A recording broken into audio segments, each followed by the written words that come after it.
இன்னைக்கு 11/7/2026 சனிக்கிழமை சாயங்காலம் 7 மணிக்கு நம்மளுடைய நித்திலன் தண்டபாணி பாட்காஸ்ட் சேனலில் பார்த்தீங்க அப்படின்னு சொன்னால் வாராகி நவராத்திரி அப்படின்னு சொல்வதற்குண்டான ஒரு முக்கியமான ஒரு பாட்காஸ்ட் வெளிவர இருக்கிறது.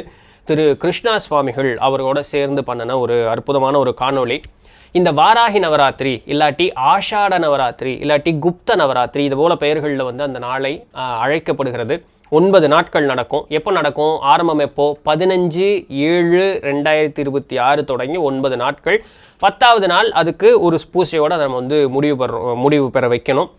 ஸோ இப்போ இந்த பூசை வாராகி அம்மன் அப்படின்னு சொல்லும் பொழுது அது உபாசகர்களுக்கானது. தாந்திரிக தெய்வம், உக்கர தெய்வம், வீட்டில் வழிபடக்கூடியது கிடையாது. ஒரு குடும்பஸ்தன் வீட்டில் வழிபட முடியாது. இப்படிப்பட்ட இரவு நேர பூசைகள் தான் அது இருக்கும். மயானத்திற்கு செல்லணும்.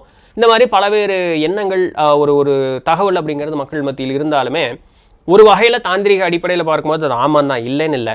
ஆனால் அதற்காக நம்மளால் தெய்வத்தை மகாவாராகின்னு சொல்லக்கூடிய அந்த தெய்வத்தை நம்மளால் வழிபட முடியாதுன்னு கிடையாது. உங்களுக்கு வீட்டில் ஃபோட்டோ கொண்டு வந்து வைக்கணும்னு அவசியம் கிடையாது.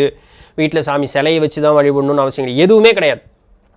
The most simplest form of worship இந்த பாட்காஸ்ட்டில் திரு கிருஷ்ணா சுவாமிகள் சொல்லி கொடுத்துருக்காரு. ஒரு விளக்கு தீபம் பற்ற வச்சு சாமிக்கு ஒரு ரொம்ப எளிமையான ஒரு நெய்வேத்தியத்தை படைச்சா போதும்.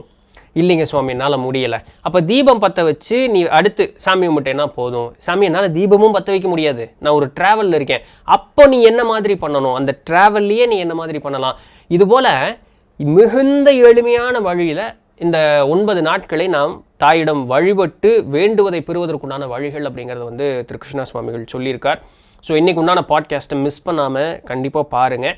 இந்த வாராகி நவராத்திரி 9 நாளும் அடுத்த 10வது நாள் அதை முடிவு பெற வச்சுட்டு பின்ன அதனுடைய தொடர்ச்சியை எடுத்துகிட்டு போகிறதுக்குண்டான வழிமுறைகள் நிறைய இருக்குது. ஸோ இன்றைக்கு உண்டான பாட்காஸ்ட் உங்களுக்கு ஒரு வரப்பிரசாதமாக இருக்கக்கூடிய ஒரு podcast. Don't miss it and சேனலை சப்ஸ்கிரைப் பண்ணிக்க, நம்ம பேஜையும் ஃபாலோ பண்ணிக்க.